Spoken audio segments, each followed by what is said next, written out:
5, 4, 3, 2, 1, Manchester United have 0. reached the promised land. Well then, good morning, everybody. How are we all doing? It is Tuesday, the 2nd of August.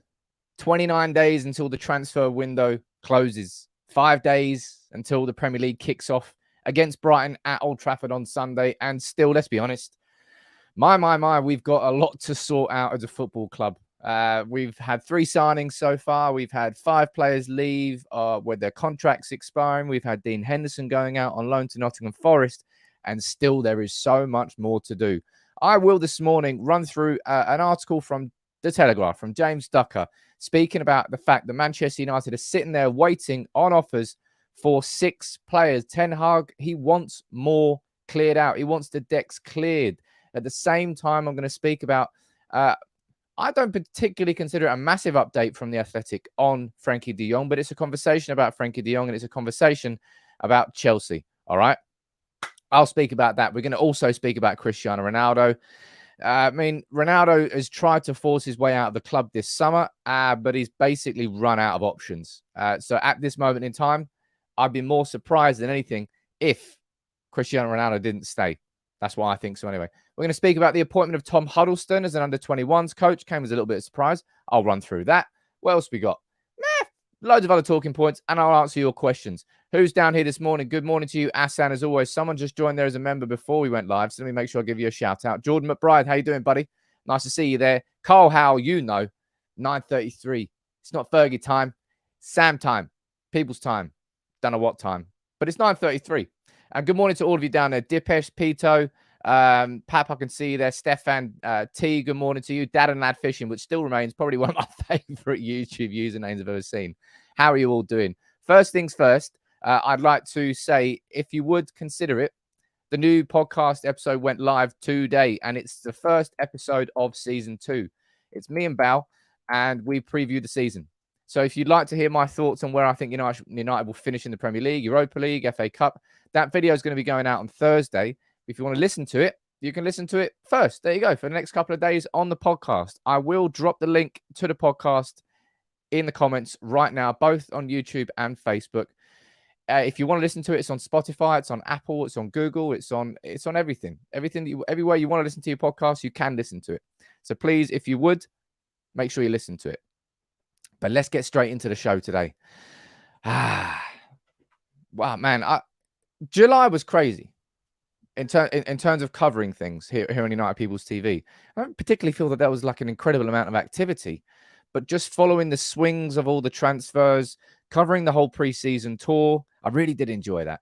I want to do more of that rather than just getting sucked into the transfer game.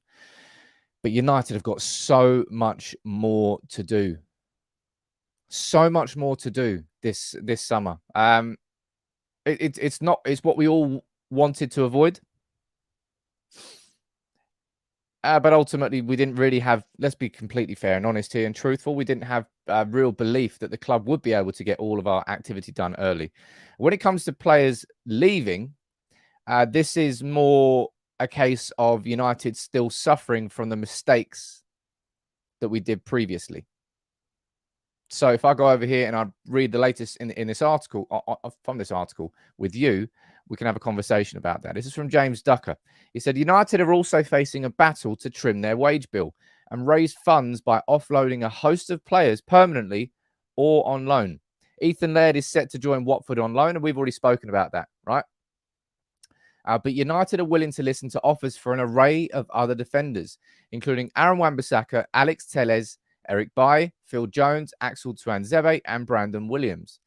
And I think the interesting point about this article here is this final paragraph, because it's all well and good talking about the players that Manchester United want to get rid of, but where are they going? And this, I think, is a positive bit of news. I mean, we kind of knew it anyway, but reading it all in one paragraph kind of fills me with a little bit of positivity. He's been linked with Sevilla, Roma, AC Milan, and Fulham. We will not struggle to find a club for Bailly. Maybe we're going to have to swallow some of his wages, but Erik Bailly will not be happy being the 5th choice centre-back. We should not be keeping him at the club, and we should not be stagnating his career anymore. I think we should be loaning him with an obligation to buy, because Bailly will go and be a decent defender elsewhere. Sevilla are also said to hold an interest in Telles. Come on, Sevilla, baby. Come on, Sevilla. Alex Telles is like truly pointless. I think, I know I'm harsh in saying that, but I think he's truly pointless as a Manchester United player now. Third choice left back, just not good enough. Will not play in this system properly. Not a centre back. No. He's got to go. So Sevilla, please figure out that one. Crystal Palace and Bournemouth are reported to be interested in Wan Bissaka, and I found that point quite interesting. We've spoken quite a lot of detail, haven't we, about Crystal Palace going back in for Wan Bissaka, and we feel that probably the wages are going to be the thing that stop it. And I imagine the thing that will stop it for Bournemouth is the wages. But given that Bournemouth are going to be relegation threatened the entire season, their mantra is going to be survival. Aaron Wan Bissaka would be a perfect signing for them. In that situation, in that environment, Wan Bissaka would be an excellent, I would argue, an elite defender. There aren't many better players in the one-on-one, in the recoveries and in the defending. Wan Bissaka would be a perfect signing for Bournemouth. And I hope that can go ahead. So I'm quite excited about the idea of that one. A couple of new members here. Let me give you some shout-outs here. Vippy, nice to see you there, buddy. And we've got Miroslav. How you doing, man? Miroslav Zaran. Oh, that's a cool name. Where are you watching from, guys? I'll try and give you a shout-out. We've got Luke saying, had a dream. We got Sesko, Frenkie de Jong, and Anthony. I'm not going to tell you what I dreamt about last night, but I don't think your dream was correct because we're definitely not getting Anthony. That's what I think. So anyway, so a little super chat from Martin. What are you saying, sir? Alex Telles is on 94 grand a week. I mean, look, the good thing about wages, right, this summer is the fact that Manchester United, look at Lisandro Martinez. We've just signed him on a 5-year deal for 120 grand a week. That's what Martinez is on. He's probably going to be our best defender, and he's on 120 grand a week. That's the sort of wages that we need our players to be on. I'm saying that we need to underpay our players, but it's not a case of we make signings and they come in on 150, 200k. That's like your top level players. 120 for Lisandro Martinez. Hopefully this is the beginning of something different and something new going forward. Let me see. See we've got Vipper watching from Helsinki in Finland. How you doing, buddy? We've got Reggie watching from Holland. And look, Mr. Vegemite Lover watching from Sydney. Right, going back to this story, as I said about the 6 players leaving. Tuanzebe. So look at that. I'm sorry, I should have read that second bit there. Crystal Palace and Bournemouth are both interested in Tuanzebe as well. And again, would be a fantastic signing for Bournemouth. Bournemouth, man, do us a favour. Really. We need this squad trimmed down, man. We need this squad trimmed down. There are obvious weaknesses that we've got. I don't think we need to trim our attacking options. We're wafer thin. I don't think we need to trim our midfield options. We're wafer thin. But we have got so many defenders on our books. It is a joke. Joke. So the idea that Crystal Palace or Bournemouth maybe want to take one or both of Wan Bissaka and Tuanzebe, good news. And I really, as I said, I really feel sorry for Tuanzebe that he got those injuries. But they basically stopped his career at United. And I don't think it's ever going to come back. Let's see up here is a super chat flying in from somebody. Chris, how you doing, buddy? Nice to see you there, OG. Looking at our existing mistakes, offering De Jong 450 a week would be another mistake we will struggle to overcome in the near future. I will speak about that as we get into the De Jong story next. Because judging from how many conversations we have here, I refrain from leading with a De Jong story anymore. I don't want to try and sort of keep feeding that hype machine. Sure, we'll have conversations about De Jong at some point during the show, but I'm not going to lead with a live show De Jong headline unless there's something really certain that's kind of happening. 450 a week, that's a lot of wedge. The only reason it would be 450 a week is if United absorb the debt that Barcelona have. That's the only reason the wages will be that high. I can see suggestions down here that someone's been firing out memberships again. Oh, no, wait one sec.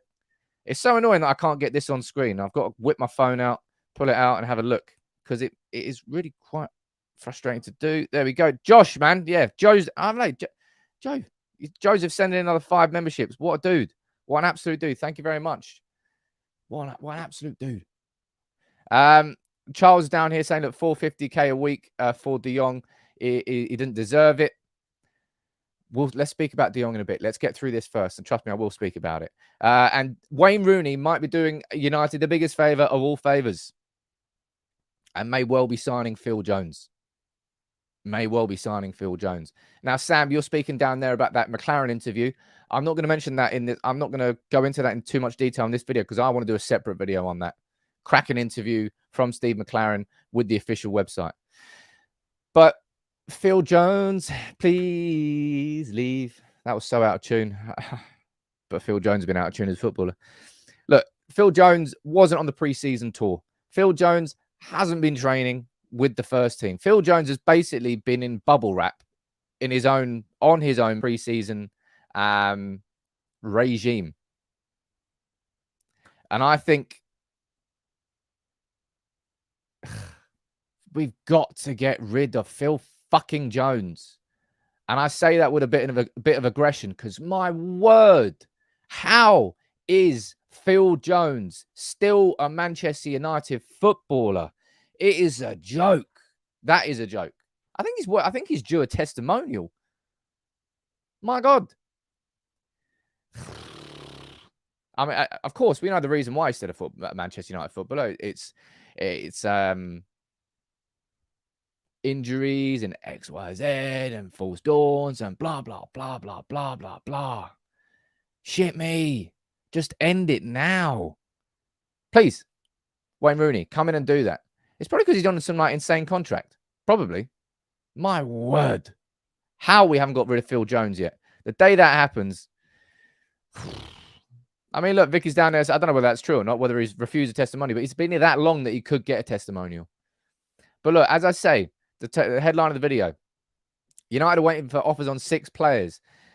Wan Bissaka, Telles, Bailly, Jones, Tuanzebe, and Williams. Now, Brandon Williams is something that you can have a conversation about, right?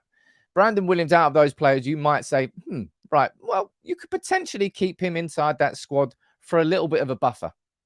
And that one I wouldn't really argue against too much. Certainly if we get rid of Wan Bissaka, then I would kind of understand what Brandon Williams leaving. But looking at all of those there, I've told you this before. Wan Bissaka leaves, doesn't affect the quality of our first team or our squad strength. Alex Telles leaves, doesn't affect the quality of our first team or our squad strength. Erik Bailly, sure, I think you can have a conversation that he might affect the squad strength at centre-back, but he's 5th choice. He's not going to be happy. I'd rather he leaves than keep an unhappy player in the dressing room. It's bad energy. Phil Jones, Axel Tuanzebe, I think he deserves a move away, and I think he'll want to move away. He's not going to be a United player. And, well, we just had a conversation about Brandon Williams. Probably the big reason that we're all fucking screwed is the contracts, right? Phil Jones should, and I apologize about swearing a few times this morning, but it really frustrates me because I look at this and it reminds me of Ed Woodward. All of this bollocks with average players on first team squad wages, fringe players on first team starting 11 wages. And we're just stuck because he had this mad idea, this insane logic that you just have to protect the values of assets, footballers, by giving them contracts. Just give them all contracts so that when we want to sell them, they've got loads of years left on it. And for the life of me, he didn't think of the fact, wait a minute, if we give these average players really big contracts, do you not think that we might just get stuck with them because nobody will be able to afford those? No, well, let's ignore that. Let's just give them all bumper wages and huge long deals. It's like Rojo. Remember when Rojo signed that new contract? And when Bailly signed that new contract? You're like, why are you giving these contracts out? Who is signing off on this? And we're still not out of the Woodward swamp yet. We're closer than we have been before, sure. But there's still going to be this frustration of this bloated squad of bang average footballers that need to be shipped on that we can't ship on. I hope that we can get a few of these out of the club this summer. I really do. If I was going to choose the most important 3 I think that United should be getting rid of from those 6, I would choose Alex Telles. I would choose Phil Jones. Who would be my 3rd choice? I'd probably put Wan Bissaka above Erik Bailly. But that was kind of a conversation you can have there. So I feel like I was ranting there, but then nothing will piss me off more than talking about Ed Woodward. As soon as I mention his name, I can feel my sort of the blood pressure rising. That's how much he screwed Man United. As Estevo said down there, it's probably because he gave me a new contract. Luke, you said, I also had a dreamt I fought a frog. Or did you win the fight? That's the most important part there. You left out the comment. Estevo saying, imagine the brilliant piece of business from Woodward, new contract for... That's why we're stuck in this situation, right? That's why we're stuck in this situation. But at the same time, United are sitting there. And not only are we ready for offers, but there's clubs that are interested in pretty much all of them. That fills me with a little bit of hope. The fact that there are clubs interested in all of them. And Bournemouth coming up, and the idea that they will probably get Wan Bissaka and Tuanzebe, that would make sense. That would certainly improve Bournemouth's defence, and it would help Manchester United. Please, man, get it done, because we need... Our defense has got to... We've got to clear the decks with the defense. I don't particularly think that it's going to be adding wages to the money that we can spend. I think the money's already there. There's a comment there from Kelvin saying, look, who will cover Delo if Wan Bissaka leaves? Well, Brandon Williams could be, but we're soft in that area. If you watched my video yesterday, which thank you very much, YouTube, for just not sending... YouTube, it's really frustrating. Because I did that video yesterday that I knew that people would really enjoy. I always put work into it and research. And YouTube just didn't send it out to the subscribers. And I noticed it straight away. Because I know how a video performs in the first hour. And yeah, it's very, very frustrating, man. But it is what it is. Today, I've got my Premier League predictions going out. It's going to be a big video. It's going to be a video I think a lot of you are looking forward to. I'm going to predict from 20th the whole way through to number 1 and where Manchester United will finish. We're having little conversations about each team. So I've done my research, and I will do some more research after this video. But you know what I find interesting, right? We've had a big conversation there about the players leaving, right? About these 6 players there. And you'll remember that I did this video. This was back in April. Oh, look at that. Got the Germany shirt on in support of Ragnick. Oh, well, that didn't work out. And, of course, and you're mentioning down there, Ethan Laird. Ethan Laird's going on loan to Watford. Ethan Laird will not be staying at the club, even if Wan Bissaka leaves. And this was the list of players that people wanted to see leave Manchester United the most. I think it's quite interesting for us now that it's August to go back and look at this from April. Because look at this list. Nemanja Matic, top of that list. He's gone. Paul Pogba, second on that list. He's gone. Phil Jones, third on that list. Still there. Juan Mata, fourth, gone. Pereira, fifth, gone. The Glazers. And look at that one, eh? Anthony Martial. Talk about a turnaround of fortunes. It's amazing what he's done in pre-season. We have to see it across the course of the season. We know what we... As United fans, we are well aware what a false dawn is. We've seen enough of them over the last few years. But look how high up Martial was there. Cavani, he's there, gone. Lingard, he's there, gone. So 1, 2, 3, 4, 5, 6 of the top 8, apart from the Glazers, they're all gone now. So the majority of the people that we wanted to see out of the club, he's now gone out of the club. And it's interesting to see down here who else people wanted to get rid of. Harry Maguire up there with 75%. Erik Bailly with 72%. Wan Bissaka, Brandon Williams. Look at that. Lindelof and Delo both on the edge of, well, people wanted them out apparently. And if we went over here and we had a look at the keep list, look at this. Jadon Sancho, top of the list. Of course he was. Bruno, Elanga. Look how big the favour was with Elanga at the end of last season. The end of last season. David De Gea, Rafael Varane, Hannibal, Donny, Scott, Shaw, Ahmad up there with 66. But look at that. Ronaldo. Even nearly 40% of United fans at the end of last season felt, maybe it's time to get rid of Ronaldo. And more fans wanted to keep Ronaldo than Fred. That's outrageous. Alex Telles down there. But I thought it was interesting to compare it to that, actually. Because we had a conversation about that back in April. Joseph, what are you saying, sir? Find it amazing that Woodward and the Glazers see the players as their biggest assets rather than the club. The fans are history and brand. It's totally incompetent. And I think Arnold understands this. I mean, of course, football players are assets. There's no football fan that would ever deny that's the case. But it's just, I mean, the judgment was so unbelievably off on just giving players bumper contracts because they thought it would protect the values of them. It's just outrageously wrong. I can see quite a few of you down in the comments are asking me to leave the link to yesterday's video. So I will. I'll just send that in now. I've just dropped that comment in on YouTube and Facebook.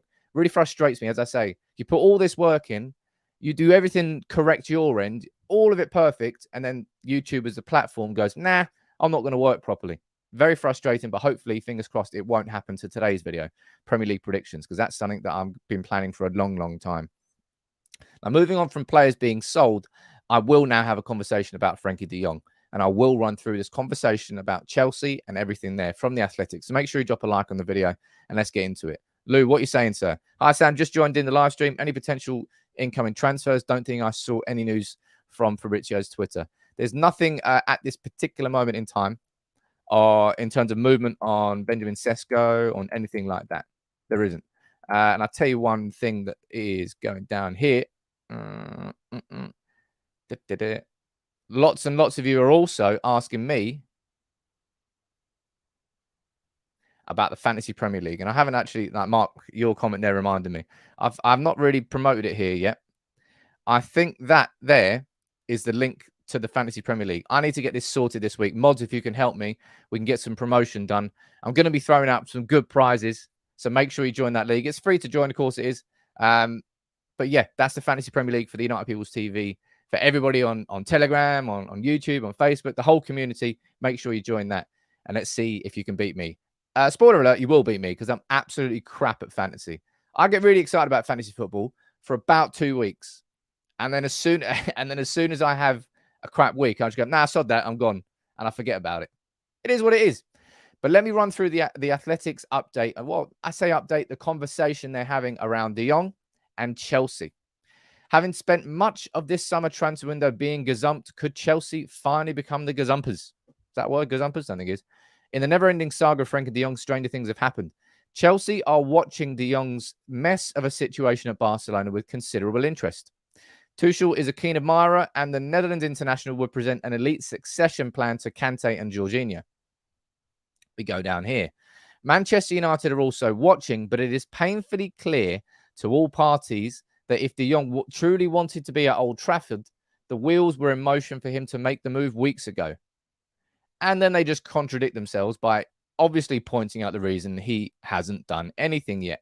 His preference is to stay at Barcelona and collect every cent of the money he is being pressured to forego. And I've done this. I've done a video on this.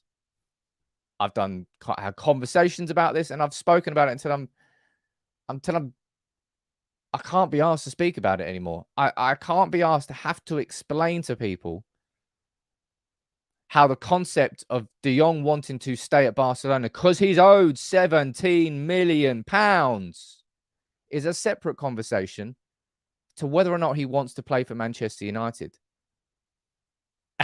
And still, I have to keep repeating and repeating and repeating and repeating and repeating myself. And I don't want to do it anymore. And it's why I can't be asked to speak about Frenkie de Jong until there's a real update. Because I tell you what, Rashad Rahman, he did a tweet this morning, and this is exactly what it is. If you're following the stories and reports from Spain, this is exactly how it's gone. 3 weeks ago, Frenkie de Jong hasn't ruled out a move to United. 2 weeks ago, Frenkie de Jong has rejected Manchester United. 1 week ago, well, Frenkie de Jong's no longer refusing to join United. And then this week, oh, actually, no, he is refusing to join United. It's all guesswork. It's all hearsay because there is no movement and they want an update on it. So just make it up. It's obvious what's going on. Frenkie de Jong is rightfully digging his heels in. He shouldn't be having to dig his heels in, but Barcelona are just not. I think the only offer they've given him is for around €7 million of the 17 million owed. Like, I know the figures are insane and it's not relative to real life. But the playing career of a footballer is over by the age of 35 and your working career goes on until you're 65. So there is a small gap where a player's earning potential is at its peak. And Frenkie de Jong's not just going to walk away from 2 years of that. Even if the club wants him out. And Barcelona want him out, and they want him off the wage bill, no matter what they say. United know that we want him. People are like, how sure can you? The reason I'm sure is because Erik ten Hag is our manager, and Erik ten Hag would have spoken directly to Frenkie. No, we'll never find out what that conversation is. But from a man who's presented himself manager-wise as somebody who's so meticulous, has such a fine attention to detail, has such an obsessive nature about everything being perfect. The grass has to be 15 millimeters long. No phones during lunchtime conversations. The whole team has to eat at once. You really think that that man is just going to be going out after De Jong on a whim? It doesn't match up. So you can believe what you want, right? You can believe here that it's painfully clear that if De Jong truly wanted to be at Old Trafford, the wheels were in motion for him to make the move weeks ago. The wheels, there's nothing for him to fucking do. There is nothing for him to do apart from keep pushing Barcelona to try and get the money he's owed. And still, seemingly, the media can't seem to grasp that concept. Can't seem to understand that that is the reason why everything is happening, well, or not happening at the moment. There's a couple of super chats I want to read out here. I apologize here. I am a bit, ranty. I hate using the word rant. That's exactly what I'm doing here. Because I feel like I'm repeating myself. Because there's no change on it. And that's why I've tried to avoid using De Jong as a headline for any story, because I won't use that until there is an actual story. Estevo, the last few transfer seasons I've watched, I've noticed United only ever sign things on Friday Eve or Saturday midday. That's a weird one. It's something that has been mentioned before. If you look at the biggest signings that Manchester United make in transfer windows, whether it's, I think if you want to go back to like Varane, if you want to go back to Rooney, if you want to go back to, Van Persie, I think as well. Man United typically do make it quite late, rather than early in the window. And I might actually do a separate video on that. Or what are you doing? What are you saying, sir? Could we not just offer Barcelona the fee minus what's owed to him if it doesn't go through? It expose. Of course we could, but then they're just going to reject that fee outright. Barcelona clearly do not give a shit. They do not care, right? And they're just going to keep doing this situation. You got Gary Neville tweeting about this situation about Chelsea, and he said this. He goes, I was in Miami when Barca were playing there 2 weeks ago, and I got told third hand that De Jong preferred staying at Barca or Chelsea and London. Wasn't a concrete source, but this follows that thought. Cool. That's what Gary Neville's been told. But again, I will refer to why I'm so steadfast in my thought process. And it's because I trust Erik ten Hag. Unless he's stubborn beyond all logical boundaries, because if this is correct and that's all true, then you have to put the idea in your head that maybe Erik ten Hag has spoken to Frenkie de Jong and he said, no, Erik, I don't want to join Manchester United no matter what happens. And if I was to leave Barcelona, I would rather go to Chelsea. I would rather move to London than Manchester. No offense to Manchester. And Erik ten Hag hears that and goes, right, John Murto, keep going after him. Yep. No, yeah, I know he said that, but just keep going after him. I'm sure we can convince him otherwise. Would seem like an extremely stubborn thing. I mean, I've got no doubt. I've got no doubt that he is stubborn. But I trust Erik ten Hag. And I trust the fact that if we're this far down the line and this far into the conversation, he knows more than you. He knows more than me. And he knows more than any media report that suggests they know otherwise. And that, I'll be honest, is why I'm so headstrong in my conversations that I have around Frenkie de Jong. And why, I can't speak about the de Jong situation now without getting a little bit frustrated, a little bit worked up. That's what happens when you're 13 weeks into a transfer that you haven't fucking signed. Joseph, Frenkie de Jong must have indicated that he would join United to Ten Hag. When Timber said he wanted to stay at Ajax, we moved on straight away and went for Martinez. That's why Ten Hag hasn't chased any alternate sign. That's a very good point there, actually. With Timber, we went in for Timber first, having conversations. Timber spoke to Louis van Gaal. He goes, no, actually, I'm going to stay. We went, all right, cool, move on. But as I have said as well, there is no alternative to Frenkie de Jong. If we don't sign Frenkie de Jong, we will not sign somebody else. Ten Hag will back himself as a coach to train players up inside that role rather than spending X amount on somebody else. He would rather wait another year and then get de Jong. And you might think that's a wrong thing to do. I think it would be a wrong logic to go into this season without strengthening the biggest weakness that this squad has ever had and continues to have. But if we can't get the right solution, maybe it's better to wait for it. And that clearly is going to be Erik ten Hag's. Think about it. You're always cracking a beer when an announcement is made. Anyway, I've been very impressed with our 3 signings, and Martinez looks class. Mate, I think our signings have looked very good, but obviously we still need more. We still need a lot more. 51 tries saying Martinez. I think he is. Martinez is the leader of that duo between him and Timber. It seems like Timber followed and was great at executing what he needed to do. But if you're going up in a battle, it was going to be Lisandro Martinez who was first in line rather than Timber. So I think we have signed the right one. But of course, and this is the thing. Actually, I'll read a few of your comments out here. Sam, until de Jong is either signed by us or stays at Barca or whatever, enough is enough. When there's some real news, let's drop it. As I said, I can't ignore the murmurs and the conversations that get louder and louder and louder around Chelsea and de Jong, but I refuse to lead with the headline of it. We just had a 10-minute conversation about that, and we'll move on from it, right? But until Barcelona either pay the wages or Frenkie de Jong takes a pay cut, there will be no movement. And it will reach a point at the end of the window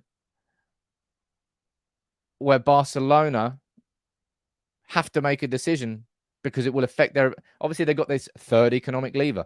They keep calling it economic levers. It's like getting out multiple mortgages. When you can't pay off the first mortgage, you buy another mortgage you get another mortgage to pay off the first mortgage.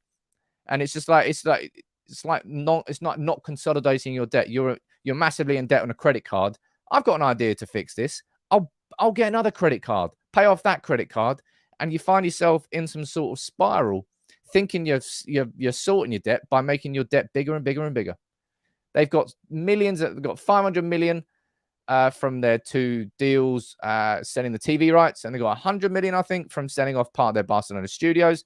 Has that been to pay off the debt of the club? Has it fucked? They've just spent 150 million on shiny new signings.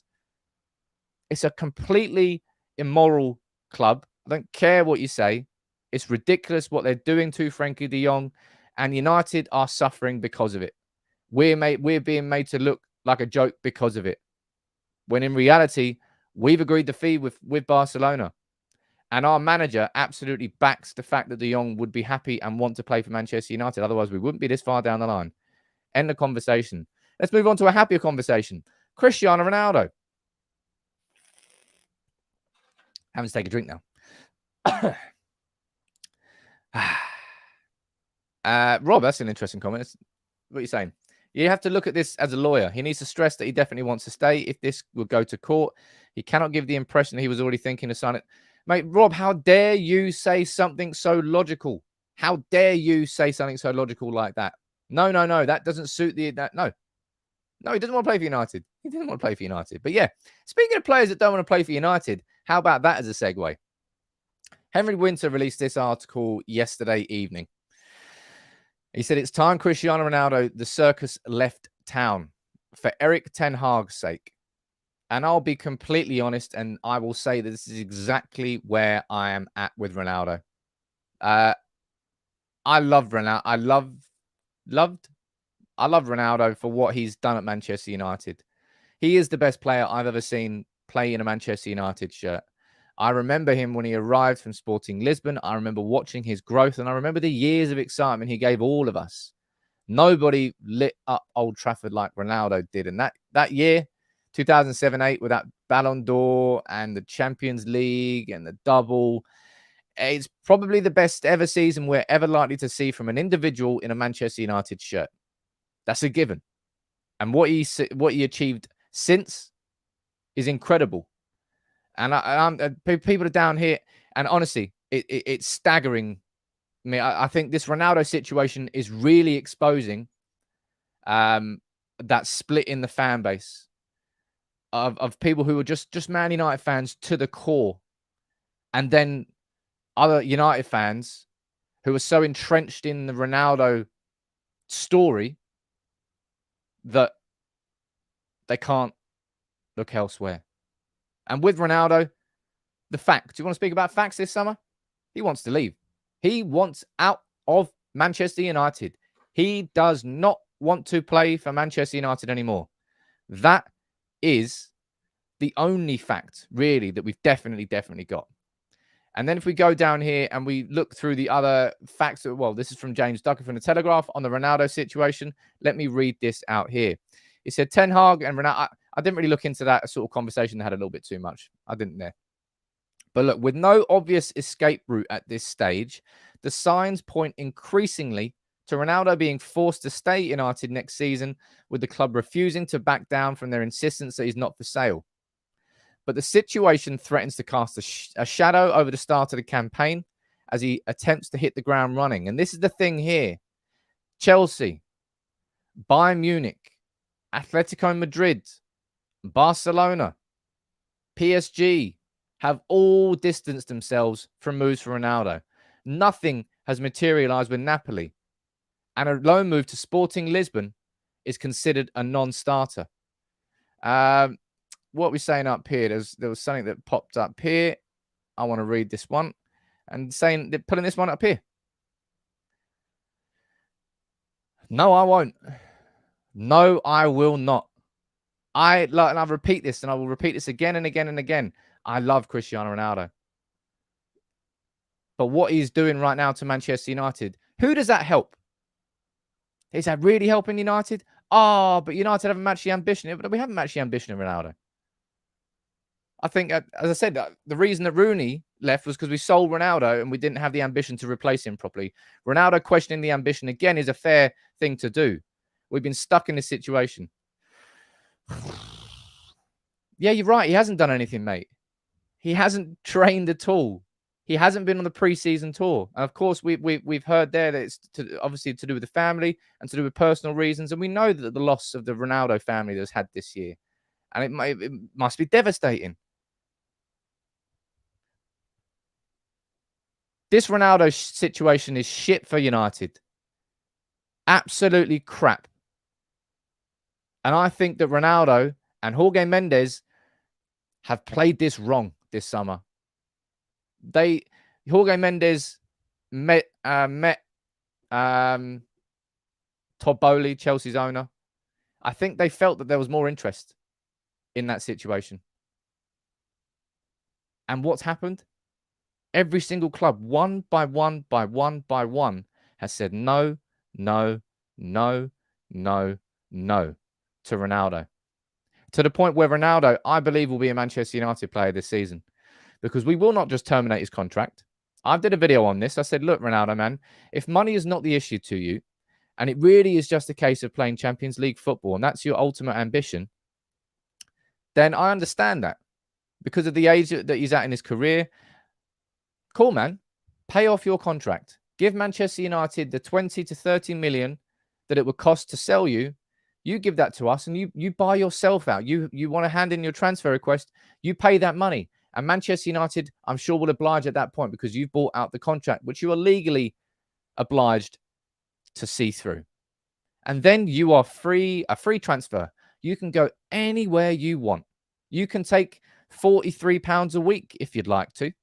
If playing Champions League football is just what you need, you can go and do that. That is completely up to Ronaldo if he wants to do that. Nobody is stopping him doing that. All right? And I won't begrudge that at all. And I've said it since day fucking one. Not one single United fan would have begrudged any of this Ronaldo situation if it happened at the end of the season. If at the end of the season, Ronaldo came out and he released a statement saying, look, I love United. I love everything that he's done. I love everything about the club, but I want to play Champions League football next year. It's such a shame that we couldn't achieve it this year. I've loved coming back, but I'm going to be leaving because I want to play Champions League because I've only got a few years left in my career. Could you imagine that? every United fan would have been like, you know what, Ronaldo? Fair play. Fair play. What, Mark, why? What do you mean? Why am I still carrying this story over? Because Ronaldo has handed in a transfer request this summer. Ronaldo's tried to force his way out of the club and has been met with brick walls everywhere else. And now, with Erik ten Hag, genuinely in this preseason, for the first time in a long time, I've thought, you know what? I've got my club pulling in the right direction. Every single player in that squad, it's like a big ship, like a big old Roman ship, and you've got 22 people all rowing at the same time. And there was a bit of, I don't know, a bit of synergy, a bit of everybody was pulling in the same direction. Ronaldo's an anchor. I mean, he's going to be, if Ronaldo stays, genuinely, I'll probably back him to be our top scorer next season. But it just goes against. I'm bored of circuses at Manchester United. I'm sick to the back teeth of them. Pogba, Lingard, and all the other circuses that have gone on. And now we're just stuck in the biggest one of all. And for the second time in his career, we're going to have Ronaldo at the club for a season where he does not want to be here. And if you don't remember that, well, you just didn't watch it at that point.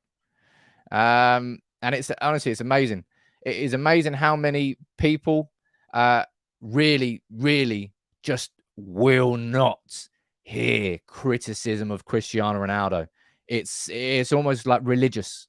It really is. And it's not, again, there's no agenda against any individual at this club. My focus is purely on what I think is best for Manchester United. And even if you're the biggest Ronaldo fan, you're telling me that what's gone on is good for United? Okay. Yeah. Let's not believe those lies. Dave, why should we rip up his contract? His ego is going to be his dad. No, Ronaldo, Ronaldo cares about himself. And he always has. And that mentality is what has driven him to be the best that there ever will be. The best goal scorer that would ever will be. But, yeah. Mark. Oh, man, Mark. You obviously weren't here last year, were you? That's all I'll say. That's funny. That really is funny, man. Oh, jeez. But yeah, I can't wait for Ronaldo to play for United next year when he doesn't want to be here. It's going to be great. It's going to be fantastic. But yeah, I'm going to leave that. I'm going to move on. Yeah. Oh, man. There's so much good that's happened this summer. Now, Pogba, Cavani, Matic and Lingard all leaving with their contracts expiring. Martinez, Eriksen and Malacia, really good signings. Pre-season, what I've seen. There's a lot of good energy, and then there's still fucking bullet holes, and there's still clotheslines and still sucker punches coming from the side. There's still so much more to do at this club. And it is. I don't think we'll be a joke on the football pitch anymore. I think next season, I've got real confidence about that. But there is still so much to do. Yeah, I really am. I can't help it, Steve, because when the talking points here are this De Jong situation, which is dragged, this Ronaldo situation, which is dragging United downwards, they frustrate me to my core because I want United to be heading in the right direction. Speaking about Sesko, I'm down here. I don't know, down here. This is coming from Spain. There really is not an update on Sesko. Okay, that's why I've only got this article up. This is from AS Sport, who you can probably trust. Not that much. Basically suggesting that there is interest in Sesko from Spain as well. And I've said this already this week. I said if Manchester United want to sign Benjamin Sesko, we're going to have to overpay. And the comparison, I think, to when we signed Martial is a very fair comparison. When we signed Martial from Monaco, he was the most expensive teenager in world football. And I imagine we're probably going to have to make the same sort of bid for Benjamin Sesko. Both of them were 19. Well, when we signed Martial, he's 19. Benjamin Sesko is 19 now. It's going to have to be a similar level of signing to sign him now. And we need it. We need attacking sign. Even regardless of the Ronaldo situation, we need new attackers, right? And even more so because of the Ronaldo situation, we need a player like Benjamin Sesko. United haven't moved past having conversations with Salzburg yet. or conversations with his agent. It's the 2nd of August. There are 29 days until the transfer window closes, but United have got to move fast here. We've got to move fast. Let me go down here, and this is a sort of a bit of news that caught me by surprise. Manchester United are set to appoint Tom Huddleston as a player coach for the under-21s, and I saw people naturally, immediately losing their shit. Oh, what are United doing getting Tom Huddleston in? Oh my God, what a joke of a club. Oh, blah, blah, blah, blah, blah, blah, blah. Again, Tom Huddleston has come in. He's replacing Paul McShane. Paul McShane was the first person that was brought into the club by Nick Cox. Who is Nick Cox? He's the head of Manchester United's academy. And he came up with a strategy of saying, you know what we need? We need to bring somebody in who's like a player coach. And that's what Paul McShane was. And the logic was to bring someone in who had a bit of experience, who would then work with the under-21s, also play alongside them because you're allowed a couple of over 21 players inside that division. And it would then give those players an experienced individual to sort of have a conversation with and say, look, to learn from. Now, Paul McShane did that, and it was very successful. And now we've gone for Tom Huddleston, who worked, I believe, with Nick Cox at Hull. So I think it's a really good idea from Nick Cox to bring in that one player per season, whoever it is per season, the experienced individual who those youngsters can learn from. I think it's a smart concept. I think it worked last year with Paul McShane, and now it's going to be Tom Huddleston who's coming in. So, a little bit of information about it. Set to appoint him as a player coach for the under-21s. He left Hull at the end of last season. He'll replace Paul McShane, which I explained, which was, conceived by Academy head coach Nick Cox to give players in-game coaching by an experienced teammate. And it worked. I think that really is a smart concept from Nick Cox, and well done for coming up with it. And it looks like Tom Huddleston's going to be the second person there. I remember when Tom Huddleston was at his peak at Spurs. Remember that thunderbolt he had, that absolute ridiculous shot he had from outside the box.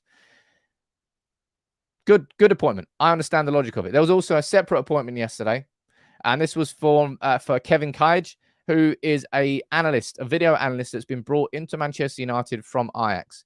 It's not a hugely significant appointment, but there's a video I'm going to bring out, I think on Wednesday. I'm not sure where.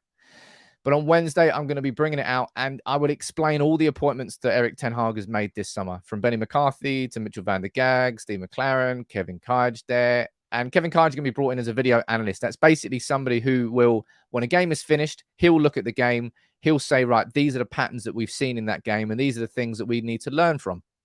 And then they'll take that video analyst and they'll show it to the players, and they'll say, right, this is what we got wrong.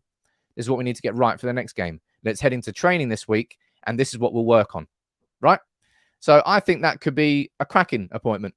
Obviously, it's somebody who's worked behind the scenes with Erik ten Hag at Ajax, and he's brought him in from Ajax.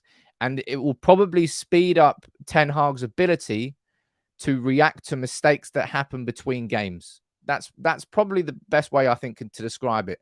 If Man United lose a game 2-1, Kevin Kage will be able to analyze that quickly enough to understand the mistake, because he knows Ten Hag's football inside out. He'll be able to then tell the players, these are the things you got wrong. And then it will make Ten Hag's training the week after far more effective, because the players really understand the mistakes they made. I think it's a good appointment. I can't see a bad thing about it. Dean, what are you saying, sir? On this topic, if Erik ten Hag is going nuts, then why will Murto and Arnold just stop it after meeting the Barcelona team? Because we've done everything. We've done everything, my friend. We've got the fee agreed. We've done all we need to do. So we're just waiting at this moment in time for them to sort the wages out. I think this is quite an interesting one. If I was to bring this up here, you can let me know in the comments. You see here, this is from the preseason tour. Okay, we played 6 games. Who do you think played the most minutes for Manchester United in the preseason tour? David De Gea played the most minutes, but in terms of the player, who do you think was second on the list? I want you to type that name in the comments now, and then I'll move down that list and I'll bring it up on screen. I want to make sure I don't accidentally bring it up on screen here. Bollocks, I did. There it is. Look at that. Donny van der Beek. Donny van der Beek got the most minutes behind David De Gea. Let me bring up that full list now. I thought that might surprise quite a few of you. In terms of the players who played the most minutes on tour, this is the list. David De Gea on top, and you can see there was only one player who featured in every single game on that preseason tour, and that was Donny van der Beek. Now, that kind of tells us two things. First of all, it shows us that Erik ten Hag really wants Donny to re-find himself. But in my opinion, everybody talks about how Donny doesn't get opportunities. Right? They do. And you can ask Sam, but look, Donny van der Beek didn't play. He played with the reserves. He played with... Stop with the excuses, people. Donny van der Beek's just not been good enough. I think something I really enjoyed was him against Rayo Vallecano and the link-up play he had with Eriksen. I thought that worked quite well. In sort of holding the press. I thought that was probably one of the the Crystal Palace cameo where he came off the bench, and also the performance against Rayo Vallecano were probably the two best parts of his preseason, right? And I know you're down here. Look, it's what you're saying down here. You're playing with the weaker team, but he has to stand out head and shoulders when playing with a younger team. You have to look at him and go, oh wow, we need to put him in a dip. But if he's playing with the youth and using that as, okay, well, I'm playing with the youth team. Well, I'm not going to put in all my effort then. Van der Beek, all I'm saying is that people, you can't just say he doesn't get opportunities. Yeah, it's foolish again, and it's not correct. I do agree that still sometimes he deserves better opportunities with the first team XYZ. But clearly from what we've seen there, Erik ten Hag is going to be giving him chances. And I think if you do play him inside of midfield, mate, if we get De Jong as well, I think it will take Donny van der Beek vertically upwards. Handy, I'm not saying, look, all I'm saying here is that people don't just say and shout that Donny van der Beek doesn't get opportunities. I don't think that is correct. And as those stats show there, that is definitely not correct. Jibak, don't get a surprise at Ronaldo not finding a taker. He built his career by not being loyal to clubs he plays for. Eventually that catches up with you. It's not really to do with loyalty, Jibak. The reason he's not finding a club, it's to do with age and the fact he's on 450, 500 grand a week. That's the reason why he can't find a club that he wants to find. And that won't change. But look, yeah, as I say, I just found I found that quite interesting that Donny van der Beek was the only player to play in all 6 games. And as I said, probably the game I enjoyed watching him the most was the Rayo Vallecano one and the Crystal Palace cameo. I think Van der Beek is a good player, but I think people have got a heightened sense of what his level is or should be, which is a slightly unrealistic. I think so anyway. I think he'll be an okay squad player, but he will just basically be that. I can't really see Donny van der Beek being anything more than a decent squad player for Manchester United this year. And we need squad players. They will be just as important, but I expect Donny to be playing more in the Europa League. I expect Donny to be playing more in the League Cup games and in certain Premier League games when we need a bit of a rest. He will not get into our starting 11 unless he forces his way in there on form. That's what I think so anyway. John, what are you saying down there, sir? Saying, Sam, you and Stretford are the only people I watch, and I see there, buddy. You say, I'd satiate. I don't know what you mean there. I'd have a 19-year-old Sesko than a 37-year-old Ronaldo who doesn't want to play for the club. I want both of them. I don't want Ronaldo at United anymore. I've made that abundantly clear. I think that's obvious. I don't want any player at my football club who doesn't want to be at my football club. That can be Ronaldo. That can be a 17-year-old academy player who's coming through. That can be absolutely any player. And I would still have the same opinion of them. If Bruno Fernandes didn't want to play for Manchester United, I wouldn't want Bruno Fernandes at Manchester United. So anybody who thinks it's an agenda against an individual, honestly, it's such a misused word. The concept of an agenda really is strange. But yeah, this Ronaldo situation has really brought people out of the woodwork in terms of whether they support United or whether they support Ronaldo. That's why I think so anyway. Something that's happening on Sunday as well. 1958 organising the next protest against the Glazers. And it's going to be a different route. Last time it was from the toll gate. This time it's going to be starting over here and then going across the Media City. So that's a Lowry over there. Going to be walking across there, going across Millennium Bridge, down across the Quays, and then up Sir Alex Ferguson Way, past Hotel Football. It will certainly make more of a visual impact, I think. Be an interesting one to see that. But yeah, if you're going to the game, make sure if you can, go over there. I think it starts at, is it 11? Let's have a look. Yeah, from 11 a.m. onwards. And the BBC Dockyard. Remember, this is Media City, so that maybe the news will be able to get better footage of it. I think that might be the concept. I'll try and have a conversation with them, see what the reason of the moving the protest is. Jonathan, you're going to be in it, my man. Anybody who can go, right? And it's got nothing to do.